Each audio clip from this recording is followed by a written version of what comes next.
Halo dokter. Halo. Nah, biasanya kan bulan puasa itu identik dengan makanan yang manis-manis, berlemak, berkuah, bersantan. Itu sebenarnya untuk menjaga gizi seimbang di bulan puasa itu seperti apa, dok? Nah, di kondisi puasa ini kan berarti kita itu nggak akan makan dan minum. Kita akan menahan lapar dan haus, dan waktunya lumayan panjang nih, kurang lebih 12 jam lebih lah ya. Kita akan menahan makan dan minum. Nah, berarti oleh karena itu tubuh akan menggunakan cadangan energi nih yang tersimpan, ya kan? Nah, jadi kita harus memastikan bagaimana caranya supaya tubuh kita bisa tetap tercukupi nih kebutuhan nutrisinya, gitu kan ya, tetap harus tercukupi berbagai komponen gizinya, gitu kan ya. Berarti kita harus perhatikan tadi, tetap yang namanya diet gizi seimbang tuh penting sekali ketika kita puasa Ramadan seperti ini. Nah, yang terutama yang penting adalah kita bisa memilih makanan-makanan yang yang bisa memberikan rasa kenyang lebih lama. Nah, itu tuh penting sekali. Jadi kita bisa merasa nggak cepet tuh lapernya, kan gitu ya. Itulah secara simpelnya. Kemudian juga bisa tetap bugar. Nah, itu pastinya. Dan juga bisa mencegah dehidrasi nih. Karena kan kita juga kurang minum ya. Berarti kan minumnya juga harus cukup tuh selama puasa. Nah, bagaimana nih kira-kira pemilihannya, kan itu yang harus kita kita perhatikan gitu ya. Kita perhatikan bagaimana. Nah, jadi bagaimana ketika sahurnya, bagaimana ketika berbukanya. Nah, itu yang penting. Nah, untuk pemilihan makanannya sendiri tetap ya harus ada yang namanya karbohidrat, protein, kemudian juga serat gitu kan ya. Nah, tapi karbohidrat yang mana nih? Sebaiknya memang lebih memilih karbohidrat yang kompleks gitu kan. Untuk sahur juga kan ya. Kemudian kita bisa pilih seperti karbohidrat kompleks itu ada nasi, atau jagung mungkin, atau ubi, kentang, dan lain sebagainya. Karena apa? Karena itu bisa menjaga energi kita lebih lama dibandingkan karbohidrat simpleks. Jadi ada dua karbohidrat tuh, ada karbohidrat kompleks, ada karbohidrat simpleks atau sederhana. Nah, karbohidrat simpleks sederhana itu contohnya itu gula yang manis-manis tuh, gula, kemudian madu, sirup. Nah, kalau dengan kita banyak mengkonsumsi karbohidrat sederhana yang tinggi gula contohnya itu, jadi kita akan ngerasa cepat kenyang, tapi kita juga akan cepat laparnya. Karena apa? Karena memang nggak lama tuh dia tersimpan, jadi nggak stabil juga gitu kan ya untuk energi yang tersimpan. Kemudian juga untuk dari menjaga gula darah juga akan lebih baik dengan karbohidrat kompleks. Nah, kemudian juga kita perlu perhatikan protein. Nah, protein sendiri dia juga akan membantu untuk meningkatkan rasa kenyang di tubuh kita. Jadi selain dia bisa meningkatkan massa otot, kemudian juga memperbaiki sel tubuh, dia juga bisa membantu meningkatkan rasa kenyang. Itu protein apa? Bisa protein hewani, protein nabati gitu kan ya. Pilihlah yang tidak lemak tinggi. Jadi kalau misalnya ayam tanpa kulit gitu kan ya. Terus juga ikan atau telur dan sebagainya. Terus jangan lupakan serat gitu kan. Nah, serat itu penting sekali. Serat itu untuk bikin kita kenyangnya juga lebih lama gitu. Pencernaan juga lebih lancar gitu kan. Serat itu dari mana? Dari sayur, dari buah-buahan. Jadi harus cukup gitu. Kalau kita terlalu banyak tadi makan yang gula, tadi kan sudah saya katakan, kita akan cepat kenyang tapi cepat lapar lagi gitu. Terus begitu juga dengan yang tinggi lemak. Nah, kalau misalnya terlalu banyak makan yang berminyak atau berlemak, itu juga hati-hati, nanti bisa bikin kembung, bisa bikin nggak enak tuh lambung juga, perut kita. Nah, ujungnya lama-lama jadi lemes kan gitu. Iya. Nah, itu dok, kita kan tadi bahas karbohidrat, protein tuh. Sebagai orang awam tuh kan nggak ngerti ya. Sebenarnya komposisi yang baik itu seperti apa sih dok kalau untuk sahur gitu? Oke, jadi untuk sahur ya. Kan tadi yang penting kita harus tetap ada tuh yang namanya komposisi dari karbohidrat, protein, kemudian juga lemak baiknya dan seratnya gitu kan. Untuk simpel sih kan makan sahur itu berarti kita harus yang cukup gitu kan, supaya apa? Supaya bisa menjaga energi kita nih seharian kan kita beraktivitas. Jadi pemilihan untuk karbohidratnya tadi karbohidrat kompleks itu bisa pilih nasi, ya makan nasi aja gitu kan, makan nasi is okay gitu kan ya. Kemudian juga untuk proteinnya kita bisa pilih ayam, tadi kan contohnya nih ayam, tapi ayam tanpa kulit kita mungkin bisa bikin jadi kayak sop gitu kan ya. Nah nanti di dalam sop juga ada sayurnya tuh, kita bisa tambahin dengan wortel gitu kan ya, kemudian juga bisa ditambahin dengan brokoli atau dengan kol dan sebagainya. Jadi itu bisa tercukupi juga tuh, ada seratnya, ada si proteinnya, dan ada karbohidratnya, seperti itu. Nah kalau untuk berapa banyak nih porsinya gitu kan ya, sebenarnya untuk porsi sendiri kan ada yang namanya gizi seimbang itu kan, atau isi piringku deh yang gampang ya. Nah di isi piringku itu sebenarnya sudah bisa mencakup untuk yang gizi seimbang tadi. Jadi kalau ada piring kan, piring tuh kita bagi dua tuh, misalnya bagi dua. Jadi 2/3 yang sebelah kiri itu diisi dengan nasi contohnya gitu ya. Kemudian 1/3 yang sebelah kiri itu dengan si lauknya tadi, misalnya ayam gitu ya. Kemudian nah sekarang yang sebelah kanannya nih, 2/3 sebelah kanan kita isilah dengan sayurnya gitu. Mau sayur wortel gitu kan, sayur brokoli, kol, atau bayam, kangkung gitu kan ya, bisa. Atau toge gitu kan. Kemudian juga 1/3-nya itu kita isi dengan buah-buahan gitu kan. Buah-buahan juga kan merupakan contoh serat ya. Juga banyak komposisi seratnya. Buahnya buah apa aja, macam-macam. Mau buah melon, mau buah pepaya gitu kan. Semangka, apel, pir, pisang dan lain sebagainya. Jeruk juga bisa gitu kan. Jadi biar tercukupi tuh semua kebutuhan gizi untuk tubuh kita. Gitu. Itu kan tadi ngomongin sahur ya. Iya. Nah ini ngomongin bukanya nih. Oke, untuk buka puasa sekarang mulai dari bukanya dulu nih, dari pemilihan tajilnya nih, gitu kan ya. Soalnya tajil banyak banget kan sekarang, gitu kan. Nanti war tajil ya dok. Asik, iya bener ya, war takjil mulai lagi nih sekarang tahun ini gitu ya. Nah jadi kadang-kadang kayak udah puasa seharian jadi balas dendam. Pengen kayak ngelihat kalap banget, pengen dimakan semuanya gitu kan ya. Nah kalau mau baiknya sih, nah baiknya kan memang kita jangan yang terlalu tinggi gula tadi kan ya gitu. Kemudian juga jangan yang tinggi lemak juga. Nah kemudian untuk buka nih, buka si tajilnya kayak korma gitu, bagus nggak sih dok gitu kan ya. Bagus, nggak apa-apa makan korma juga. Jadi makan korma 3 biji gitu kan ya, untuk mengembalikan kadar gula darah yang kurang di dalam tubuh, itu is okay, nggak masalah, bagus banget gitu kan ya, bisa. Tapi makan korma abis itu apalagi nih temennya gitu kan ya. Misalnya kalau mau makan mau minum air kelapa muda, nah itu juga boleh air kelapa muda, tapi sebaiknya yang murni. Jadi jangan dicampur pakai gula aren, terus jus jeruk nipis, terus kental manis gitu kan. Kental manis, gula aren lumayan. Jadi kita dapat si manisnya itu dari kelapanya itu tadi tuh. Kelapa murninya akan lebih sehat kan sebenarnya gitu. Seperti itu tuh contohnya. Kemudian untuk habis itu kan kita makannya. Nah, kita makan itu ya tetap ada posisi karbohidratnya juga, kemudian ada proteinnya, dan ada tadi seratnya juga, sayurnya. Jadi misalnya makan nasi nih, terus makan nasi, kemudian lauknya ada ayam panggang atau ikan panggang, itu bisa. Terus nanti bisa pakai pepes tahu juga kan ya. Kemudian sayurnya jangan lupa, mungkin sayur lalapan juga oke, nggak masalah. Mau pakai timun, tomat, selada dan sebagainya itu oke. Atau misalnya mau yang simple juga direbus, sayur bayam rebus, kangkung juga nggak masalah gitu kan ya. Nah kemudian untuk jam makannya nih, jadwal makannya ya. Nah dibilangin sebenarnya jadwal makan itu memang yang pasti jangan terlalu dekat dengan waktu tidur. Jadi usahakan jam itu 2 jam sebelum tidur itu kita makan selesai gitu ya. Jadi udah selesai tuh semuanya proses makannya. Nah kalau misalnya di atas jam 8, jadi ada penelitian nih, ternyata kalau kita di atas jam 8 itu yang paling banyak itu adalah sintesis kolesterol. Jadi pembentukan kolesterol justru akan lebih banyak di malam hari. Jadi ketika kita makan terlalu malam, justru yang akan banyak kebentuk nanti kolesterolnya juga gitu ya.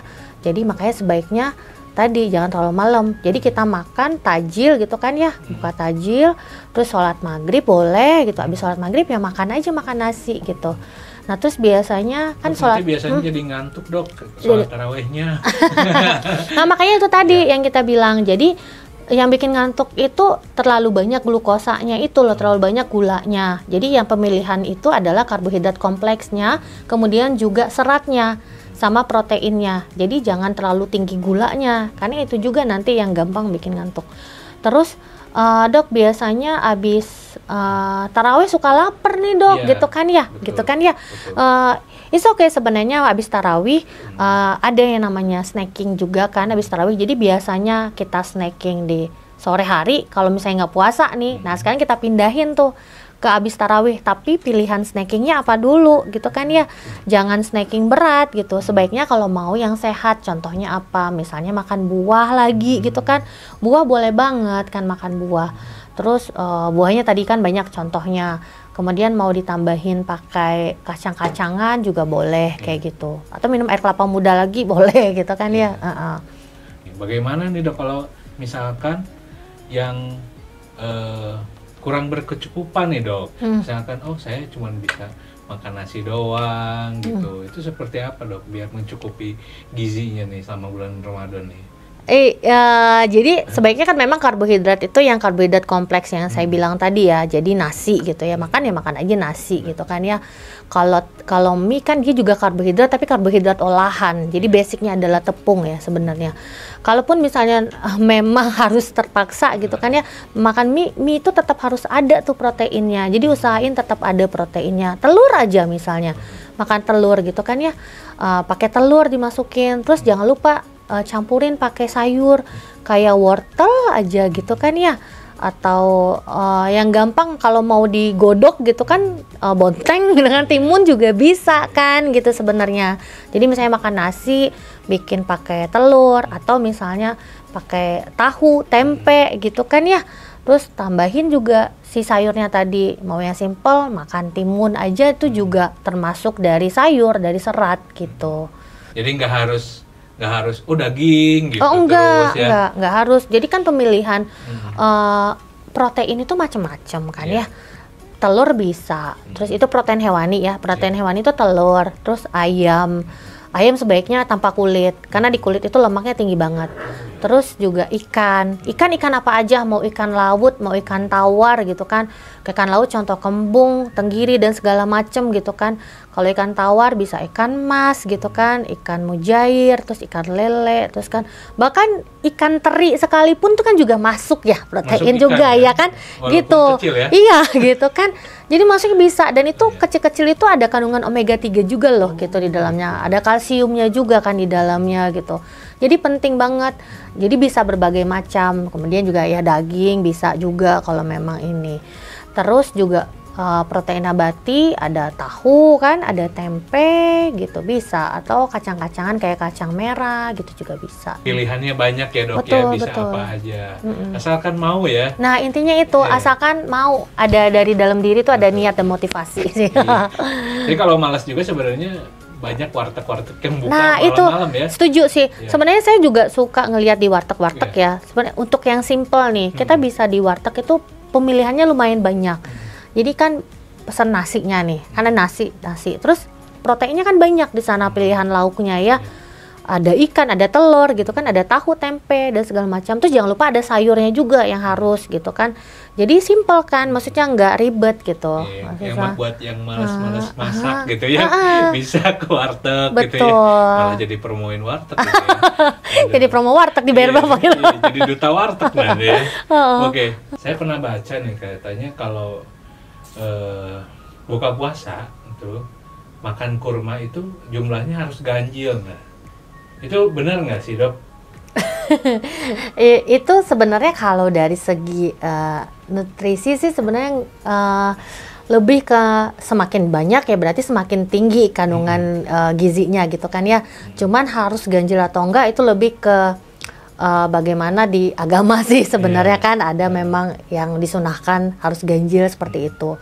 Nah cuman memang jadi ada yang namanya penukar kalau di gizi itu kan. Jadi satu penukar buah itu misalnya kayak satu pisang ya, satu pisang itu satu pisang Ambon yang biasa nih, yang biasa ukurannya ya itu kurang lebih sama lah dengan kurma 3 gitu. Jadi kandungan si karbohidratnya itu kurang lebih sama. Cuman kandungan detail-detail yang lain tentu akan berbeda satu sama lainnya. Dimana kalau misalnya si kurma dia juga tinggi fruktosa dan lain sebagainya, itu lebih detail lagi, ada lagi tuh rinciannya gitu. Macam-macam kandungannya, ya pasti ada karbohidratnya kan, ada glukosanya, ada sukrosa, fruktosa dan macam-macam. Jadi karbohidrat tuh ada pecahannya kan, ada sukrosa, fruktosa, kemudian nanti ada juga glukosanya. Kemudian juga ada yang punya lemak gitu kan. Kemudian juga ada yang proteinnya gitu kan ya. Ternyata ada proteinnya juga loh walaupun sedikit gitu kan ya. Kemudian juga ada vitamin, mineral, dan berbagai antioksidan yang penting untuk tubuh kita. Itu ada tuh. Nah, masing-masing kurma itu ada juga tuh. Kan macam-macam ya kurma sekarang. Apa sih? Ada ajwa, ada mejol, apa ya gitu ya. Jadi jualan kurma. Jadi jualan kurma kayak sekarang gitu kan. Nah, masing-masing tuh beda tuh. Nah, kandungannya. Cuman overall itu kurang lebih lah sekitar misalnya 3 biji kurma itu kurang lebih kandungan karbohidratnya sekitar 12 gram, itu hampir sama dengan kayak kita makan satu buah pisang misalnya gitu. Ada juga nih misalkan kita mau kuat puasanya terus makannya harus banyak nih dok, nasinya segunung gitu, terus nasinya banyak tapi lauknya sedikit. Iya. Yang penting mah nasi gitu ya, biar kuat gitu katanya ya. Oke. Benar nggak sih? Oke, nah itu sebenarnya kurang tepat ya. Jadi sebenarnya bukan berarti karena kita mau nahan makan nih gitu kan, nahan lapar terus berarti kita harus makan banyak-banyak biar kuat. Enggak sih, sebenarnya lebih ke komposisi dari masing-masing zat gizinya itu yang perlu kita perhatikan gitu kan ya. Nah, yang kayak tadi saya bilang, karbohidrat kita juga penting. Karbohidrat kayak nasi gitu kan, karbohidrat kompleks. Tapi jangan lupa, kita juga penting kan adalah protein dan sayurnya juga penting. Karena si protein dan sayur itu juga membantu membuat kita kenyang lebih lama juga gitu sebenarnya. Jadi nggak cuma nasi aja yang dimanyakin, sementara yang lainnya nggak diperhatikan, bahkan nggak ada, paling cuma seiprit lah ya gitu. Nah, padahal serat itu penting untuk nahan kita biar kita nggak gampang lapar, terus buat pencernaan juga bagus, protein juga penting untuk otot kita, kemudian juga untuk sel-sel kita dan sebagainya. Jadi semuanya harus dalam komposisi yang seimbang. Nah, gitu. Ini ada pertanyaan-pertanyaan nih dok dari sahabat unggul semua. Kayak ini dari Kak Salsabila nih dok. Dok, gimana caranya biar pas buka puasa nggak kalah makan? Nah, itu yang penting. Jadi yang penting adalah kita harus pintar milihnya.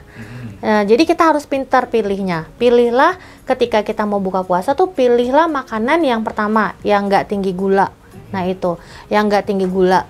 Jadi jangan terlalu manis, karena terlalu manis tadi kita cepat kenyang, terus tapi cepat juga lapar lagi. Nah, terus juga jangan yang terlalu berminyak, karena kalau terlalu berminyak juga semakin banyak minyaknya itu juga bisa bikin kita nggak enak tuh, perut kita begah gitu ya. Nah, terus juga ada, jangan lupa di dalam itu harus ada serat. Nah, si serat ini juga membantu kita supaya nggak kalap nih makannya gitu kan ya, karena dia bikin kenyang kan tadi juga. Ya, si serat itu ya dari buah dan sayur ya. Betul. Oke, selanjutnya, dok, aku pengen banget ikut bukber sama teman-teman, tapi aku lagi diet. Gimana ya caranya biar tetap bisa ikut bukber tapi nggak bikin diet gagal? Oh, tips nih dok. Oke, nah diet nggak gagal nih. Intinya ya, apapun itu mau kita makan di luar atau di rumah gitu kan, kita bisa memilih apa yang kita makan. Nah, itu dia. Jadi walaupun kita makan di luar, lagi bukber bareng-bareng, kita bisa milih kok makan apa aja gitu kan. Pilihlah, terutama kalau untuk karbohidrat, pilih tadi karbohidrat kompleks, misalnya kayak nasi gitu kan ya, contohnya. Atau misalnya diganti dengan kentang, boleh gitu kan ya, atau dengan jagung gitu kan, boleh. Kemudian juga jangan lupa banyakin proteinnya. Jadi ada tuh proteinnya tadi, protein hewani ataupun nabati. Kemudian jangan lupa balik lagi, ada si sayurnya, ada seratnya juga gitu ya. Dan untuk buka puasa jangan terlalu banyak makan yang manis sih, itu prinsipnya. Kalau kita makan yang manis-manis, cepat kenyang, terus cepat lapar lagi, karena emang nggak lama tuh tahan si energinya. Itu pertama. Kedua, kalau kita semakin banyak makan yang banyak gula gitu kan ya, makanan atau minuman yang tinggi gula, ujung-ujungnya disimpan di dalam tubuh kita, itu jadi lemak juga. gitu. Makanya jadi gagal deh dietnya nanti. Tapi nah gini nih, untuk pengganti yang manis kan tadi sebenarnya tuh sweet taste. Jadi kecenderungan untuk manis-manis tuh memang banyak sih di orang Indonesia gitu kan. Nah, sekarang kita bisa ganti dengan apa? Dengan buah kan sebenarnya. Buah itu kan kita dapat manisnya itu dari buah gitu kan. Nah, contohnya ya daripada misalnya nih harus pesan boba, cat, ablalala gitu ya, dan Thai tea dan segala macam, lala dan Thai tea segala macam ya, mungkin akan lebih sehat pilihlah jus gitu kan ya, jus buah atau banyak kan healthy juice segala macam. Tapi jangan tambahin susu kental manis lagi gitu. Jadi, kan ya. Benar-benar buah alami ya, dok, yang di jus aja di blender gitu, ya. Iya. Okay. Gitu. Oh, ini dari Syafid. Dok, saya sering lihat influencer fitness minum protein shake pas sahur. Oke. Jadi untuk protein shake sebenarnya sih perlu nggak perlu. Kenapa? Selama misalnya dari makanan kita, jadi makanan yang kita makan itu tercukupi proteinnya. Tadi contohnya ada protein hewani harus ada gitu kan ya. Kemudian tambah lagi protein nabati. Jadi memang ketika sudah terpenuhi sih nggak terlalu butuh tuh yang namanya protein shake gitu sebenarnya. Tapi mungkin untuk menjaga otot mungkin ya, yang betul. Saya tahu tuh. Nah, tapi ketika misalnya memang diperlukan untuk menambah massa otot gitu kan ya, kemudian juga dari komposisi makanan mungkin nggak terlalu bisa banyak makannya gitu kan ya. Nah, itu bisa sih ditambahkan protein shake. Cuma hati-hati dalam memilih protein shake, pilihlah yang kadar gulanya nggak terlalu tinggi. Karena banyak sekali yang beredar itu gulanya lumayan gitu kan ya. Dari Zufia nih, dok, apakah benar kalau eat clean pas sahur bikin puasa lebih kuat? Oke, eat clean juga sekarang tuh banyak banget tuh beredar. Jadi intinya tuh akan menghindari yang namanya makanan-makanan yang jelek, yang jorok gitu ya, intinya gitu. Contohnya yang jorok tuh apa? Kayak junk food. Kemudian yang akan menghindari yang banyak minyaknya gitu kan, yang melimpah minyaknya, yang digoreng dengan deep fry, atau termasuk makanan yang ultra proses gitu kan, kayak sosis, nugget, cornet dan sebagainya. Jadi makan eat clean tuh ya beneran makan. Jadi beneran makan ya makan misalnya kayak ayam mah ayamnya gitu. Tapi dia nggak digoreng ya gitu contohnya. Jadi misalnya kalau makan ayam, ayamnya bisa dengan dipepes atau di sop gitu tadi kan, itu masih bisa gitu kan.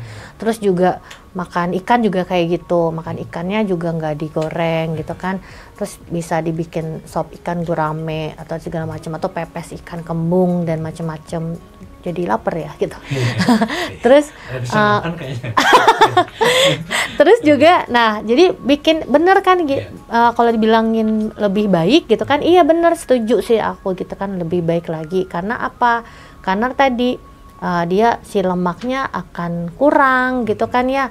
Tadi kan kalau terlalu banyak lemak juga nanti bisa bikin nggak enak tuh, perut jadi begah juga. Terus belum lagi kita akan nambah berat badan akan meningkat gitu kan. Kayak aku ini.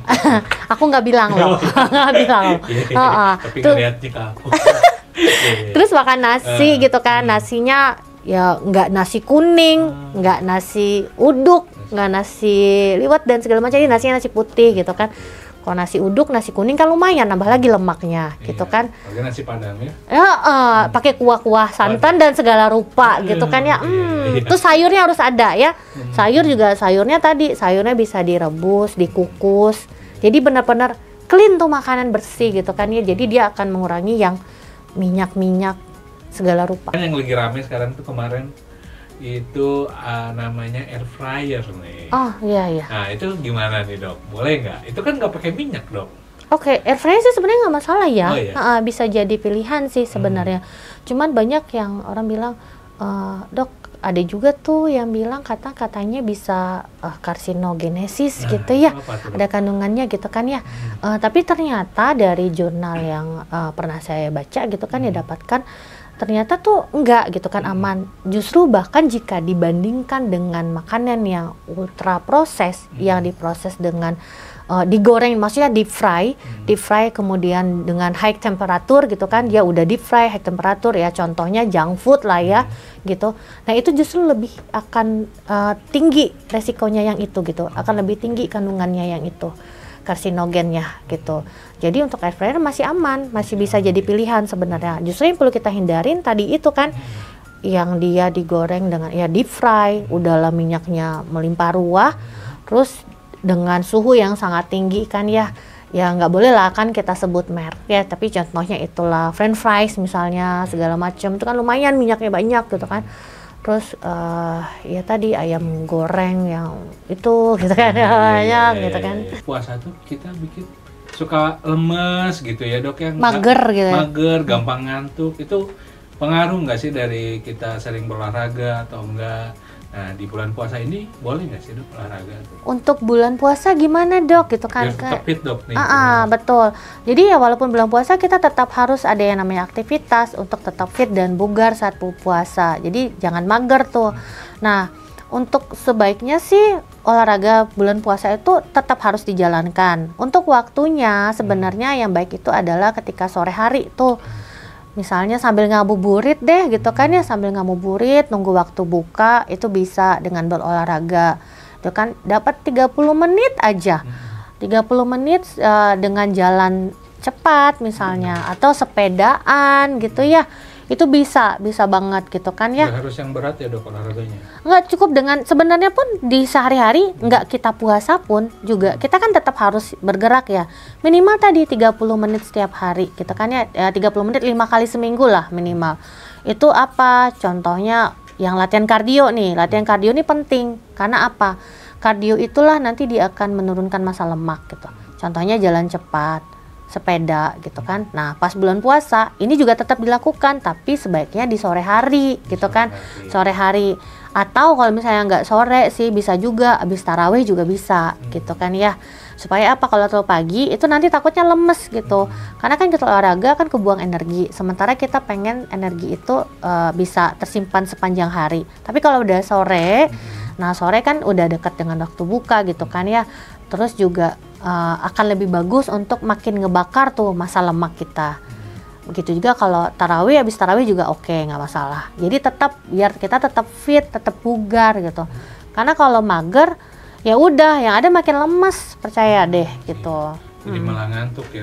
Malah ngantuk. Nah itu jadi ide juga tuh kalau ngabuburit bisa jangan pakai motor, jalan kaki gitu. Iya, atau sepedaan. Sepedaan, gitu sepedaan. Ya. Jalan kaki dari sini TKI ke Masjid Agung gitu ya. Lumayan atuh ya. Itu langsung kurus ya.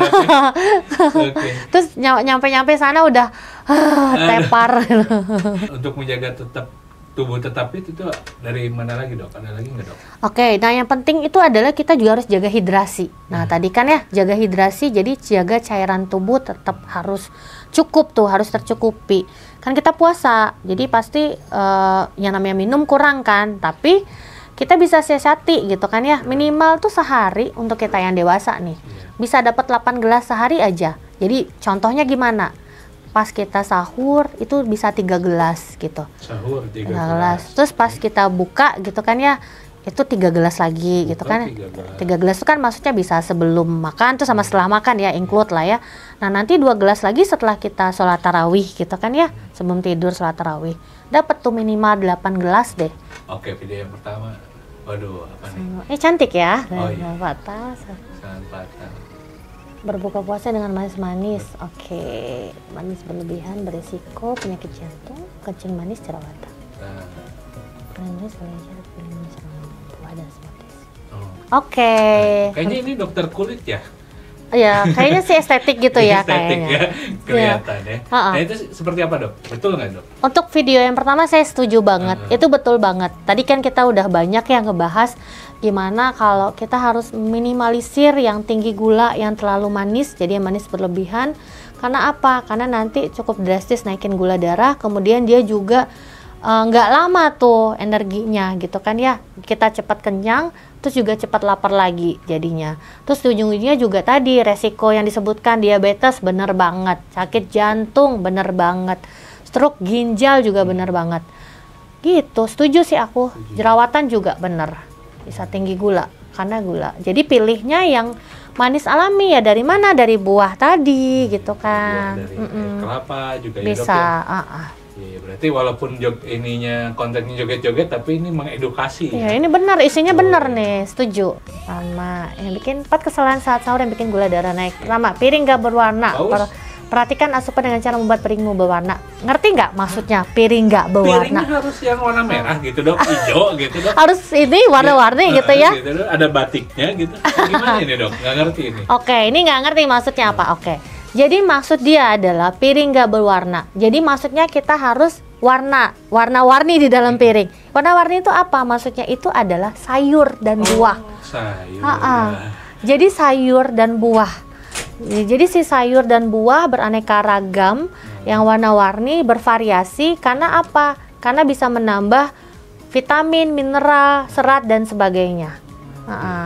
Oh itu maksudnya. Jadi ketika kita makan ada nasi, ada lauk, jangan lupa ada sayurnya juga di sana. Terus ada tambahan buah juga gitu. Oke, jadi ngerti nih, aku jadi ngerti nih dok. Kirain kan sayur itu kan ada yang warna hijau, terus ada yang orange kan, wortel gitu kan, terus buah-buahan juga ada yang kuning, hijau, orange, merah gitu. Oh jadi itu maksudnya. Kirain harus ada gambar ayamnya. Oh iya, jadi piring ayam gitu.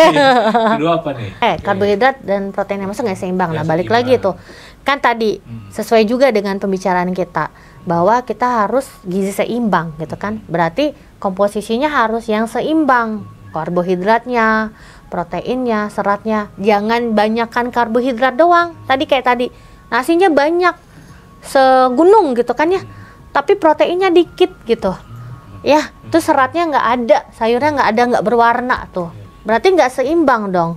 Nah itu kurang tepat kan, padahal kita butuh tadi si protein juga untuk otot kita biar tetap terjaga, terus biar kita kenyang, serat untuk pencernaan dan lain sebagainya. Jadi setuju. Harus seimbang. Betul, harus seimbang.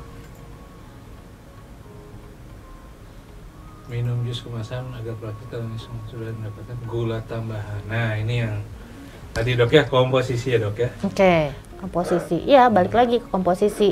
Jadi kalau di jus kemasan itu kita harus perhatikan komposisi gulanya gitu kan ya. Gula itu ada gula tambahan juga gitu. Nah makanya hati-hati, jadi rasanya kan lebih manis ya.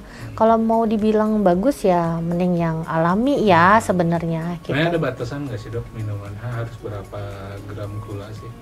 Untuk komposisi kita, nah jadi kalau komposisi kita tuh sebenarnya ada yang namanya GGL tuh. Jadi garam, gula, lemak yang direkomendasikan sehari itu dari Kemenkes tuh udah ada sebenarnya. Kalau gula itu tuh maksimal tuh 4 sendok gitu kan. Tapi itu sebenarnya udah masuk dalam asupan kita sehari-hari. Jadi bukan berarti misalnya kita udah makan, terus kita berarti boleh loh makan gula 4 sendok lagi. Nggak gitu konsepnya gitu ya sebenarnya. Karena sebenarnya si gula ini kita juga dapat dari buah tadi gitu kan ya. Jadi jangan terlalu banyak tuh kita tambahkan lagi dengan minuman-minuman yang manis seperti itu. Kalau tadi kan GGL tuh kita ngomong gula, terus ada lagi satu lagi garam. Nah garam itu direkomendasikan maksimal sehari itu 1 sendok teh seharian loh. Dan itu udah tercukupi sebenarnya dari bumbu-bumbu makanan kita. Nah jadi pecin. Makanya hati-hati juga kalau beli makanan dan minuman kemasan, itu yang diperhatikan adalah kandungan natriumnya sih sebenarnya. Garam itu natrium. Natrium betul, sodium atau natrium sama. Jadi ada yang ada sodium bahasa Inggrisnya, natrium bahasa Indonesia. Jadi disebutnya nggak garam gitu ya? Enggak, sodium atau natrium. Terus lemak L. Nah, L itu lemak. Lemak itu juga jangan berlebihan. Maksimal 5 sendok makan. Jadi intinya jangan banyak makan yang gorengan gitu. Aduh, bahaya itu. Apalagi kalau terlalu berlebihan. Pasti harus ada gorengan, cengeng. Dibatasi, jangan berlebihan gitu. Jangan setiap hari mungkin ya dok ya. Iya, jangan berlebihan gitu aja. Intinya berlebihan itu tidak baik. Ini nggak tercukupi sehingga tidak dapat mengontrol gula darah. Betul banget. Jadi salah satu fungsinya juga kan protein itu nanti dia akan di massa otot juga kan, dia akan disimpan di massa otot. Jadi penting tuh protein otot juga penting banget. Karena apa?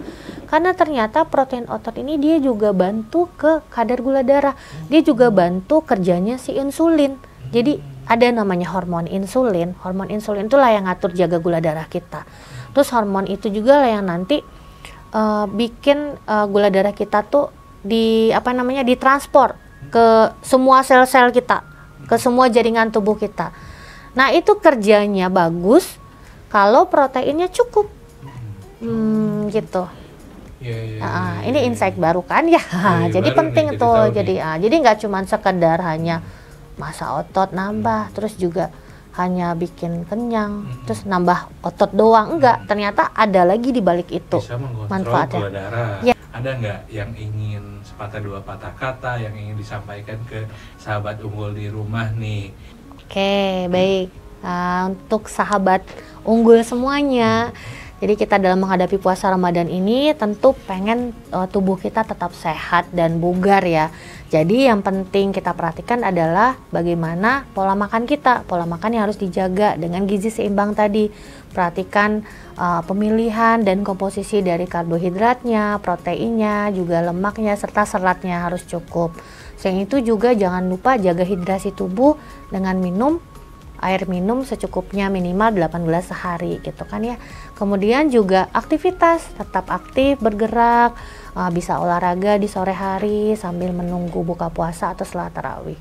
Dan juga tadi mungkin terlewat bahwa istirahat yang cukup itu juga penting ya, tidur cukup. Jadi ketika kita puasa pun kita tetap harus tidur cukup. Oke dokter, terima kasih informasinya. Sama-sama. Mudah-mudahan ini podcast kita bermanfaat ya dok ya. Insya Allah, amin. Insya Allah bermanfaat. Gitu. Buat sahabat unggul semua, jangan lupa untuk terus ikutin Unggul Podcast di channel Rumah Sakit Unggul Karsa Medika. Jangan lupa nih videonya di like ya. Subscribe. Oh iya, di subscribe komen, juga. like dan subscribe. Betul. Gitu ya. Videonya di like, di komen, terus yang belum subscribe di subscribe dulu. Sampai jumpa di Unggul Podcast episode selanjutnya. Bye bye. Bye.